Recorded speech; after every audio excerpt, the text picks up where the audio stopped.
to tell you what we'll be doing in the next half an hour or so. I'm not sure. Probably in the next couple of minutes we'll be crossing to the President, who is addressing not only the nation but also a gathering that is looking at the eradication of pit latrines in South Africa and the process to go forward. So as soon as the President starts speaking to that, he's in Pretoria. Our cameras are there waiting to take him live.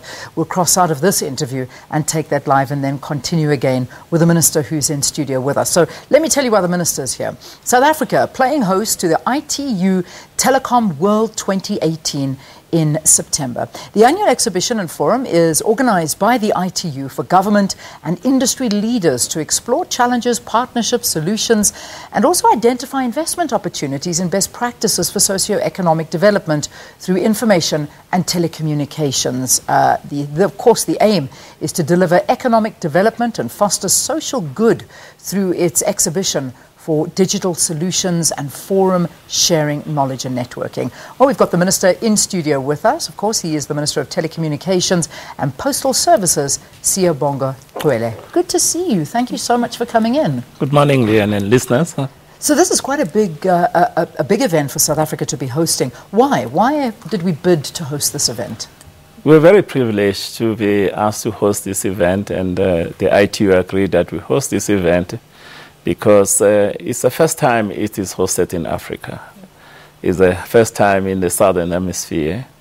And we're very happy because also it coincides with the centenary celebration of former President Mandela, who addressed this organization in Geneva for the first time in 1995, where he said the importance of ICT for human development and inclusive development and bridging the digital divide. So we'll be hosting it in Durban, and we're expecting about 7,000 to 8,000 participants to participate in this global conference. Gosh, it sounds that's massive and such a significant turn to be having it during the centennial year.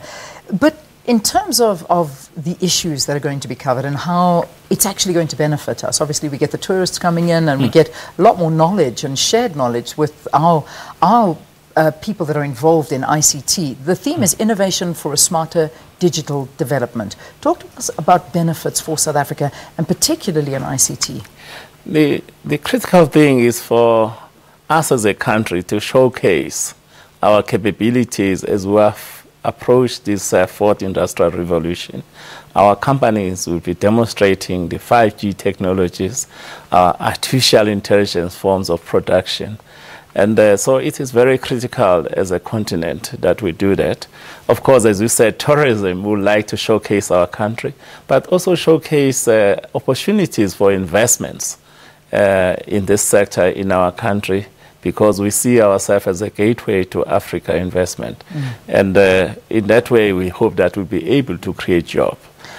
Minister, my worry and concern with this, and obviously these are all going to come up, and I know that you've joined the fight with the rest of us South Africans who are fighting for the issue of data must fall, because the cost of data is so expensive for the average South African. And when you talk about things like 5G and you talk about big summits coming here and the technological advances, the first on the continent, where you look at South Africa as a country, and in comparison to the rest of the continent, we are experiencing data costs that are unacceptably high, with no intention of lowering them, even though the ANC coming out with a statement saying they want the costs lowered by October. Wanting and getting are two separate things. What are we going to do to ensure that all South Africans can afford this access to information? Yes, the cost of data is very critical, particularly when we go to the fourth industrial revolution, because that will affect all forms, whether it's the industry, the production is going to require these networks, and that will lower the cost of data. The critical thing is for us is to get more entrants. That's why we support SMMEs in this sector as we go to Durban to showcase, because they tend to have more innovative ways. We are also having these inquiries which are going on currently by our regulator, ICASA, and the Competition Commission. But we are also rolling up open access networks so that small operators don't have to invest a lot of money in the infrastructure, but can share the existing infrastructure. Those are the things which are key to us, is more participation, particularly SMMEs, and having open access networks so that more players can participate and actually lower the cost of data in South Africa. One can, I mean, that is, it's definitely one way, but I imagine that takes time. All of that takes time, and at the same time, with this being delayed so much, we're almost creating, which somebody put it so beautifully in an article, a digital activism. Those that are privileged enough to be able to afford the high data costs are privy to growing their intellectual stimulation, growing their mind, getting the access to information. And those that can't afford it are being left behind. And it's again causing the distinction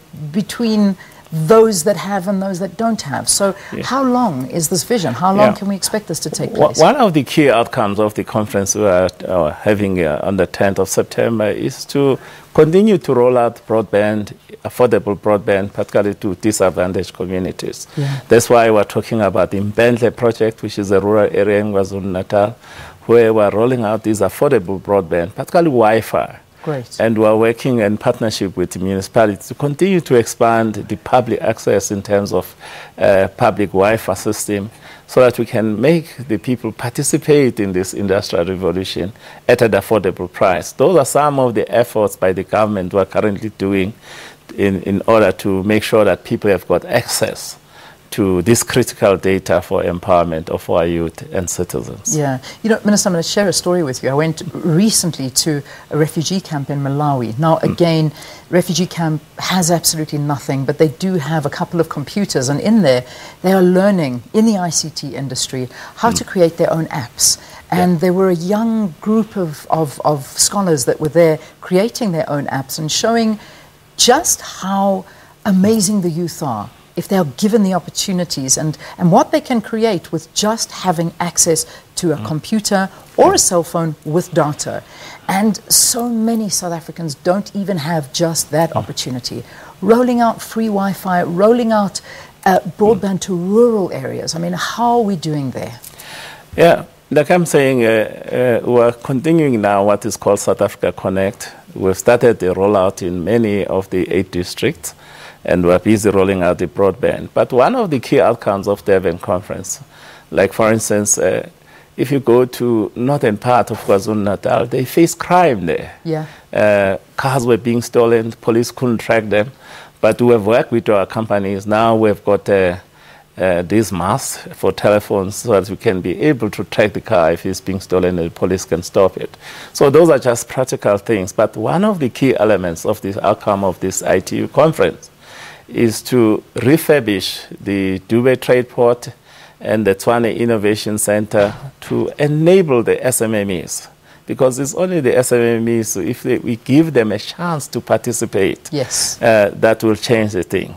The other one is this Fourth Industrial Revolution Center we want to establish for Africa here at CSIR with the support of the ITU and with the support of the World Economic Forum. So we're very excited by this legacy project that is not just be a conference, but we leave things which will be meaningful to our people. Because currently, our youth who are very innovative, when they have developed their technologies, they have to take it to developed countries like America or China, and that's where we lose our intellectual properties. So those are the areas for conformance standards and testing which should be available for local entrepreneurs to develop their technologies so that they can participate in this fourth industrial revolution. Absolutely. I mean, I think you really are appealing to a lot of the youth out there that are asking for things like this. I know you've even spoken about bringing in approximately, please correct me if I'm wrong, about 97 new ISPs, opening up that space, particularly for SMEs. But in addition, for the Durban conference, we really want it to be meaningful for the small business sector.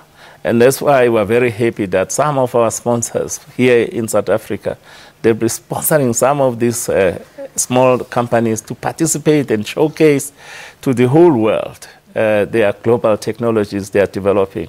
I'm very pleased that the last conference we had was in Busan, where one of our own, a young South African, won the global award for innovation in the artificial intelligence in mining.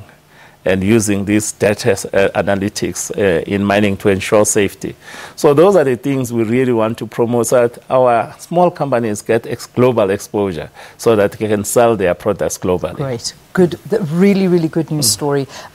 Minister, I know I need to wrap the interview because I think the President is about to speak, but we've got to take a break before that. I didn't even get to Cash Paymaster Services, and that's something I really needed to speak to you about SASSA, but let's see if we can squeeze that in at another time. I know the deadline is for you to take over in September, but that's our Minister here in studio with us, Siyabonga Cwele, who of course is in charge of telecommunications and postal services. I'm going to take a quick break. Hopefully the President will be ready after that. Do stay tuned.